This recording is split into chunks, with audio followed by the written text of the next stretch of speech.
guddiga xalinta khilaafaadka doorashada dadban ee 2020-2021 isaga oo fulinaya habraaca lagu dhisay guddiga ee soo baxay 1 Oktoobar 2020 wuxuu ku wargelinayaa guddiga hirgelinta doorashooyinka heer federaal in dacwad laga keenay kursiga lambarkiisu yahay hoob 239 kadib dacwad ka timid musharax Xuseen Carab Ciise. haddaba guddiga xalinta khilaafaadka doorashada dadban ee 2020-2021 isaga oo gudanaya waajibaadkiisa shaqo ee loo igmaday wuxuu farayaa guddiga hirgelinta doorashooyinka heer federaal in la hakiyo ku dhawaaqista natiijada rasmiga ah ee kursiga lambarkiisu yahay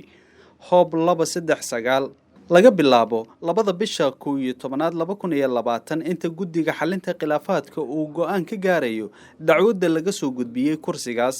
guddiga xalinta khilaafaadka doorashooyinka wuxuu baaritaanka cadeymaha dhageysiga dhinacyada ay qusayso dacwadda iyo go'aanka gaarista dacwadda ku dhameystiri doonaa muddo 7 cisho gudahood ah oo ka bilaabanaysa 2 bisha 11 2020 waxayna go'aanka u gudbin doonaan soo dacwadaha iyo dhammaan dhinacyada ay qusayso muddo 24 saacadood gudahood ah oo ka bilaabanaysa marka go'aanka laga gaaro. ugu dambeyn guddiga xalinta khilaafaadka wuxuu farayaa guddiga hirgelinta doorashooyinka heer federaal iyo guddiga maamulka doorashooyinka Somaliland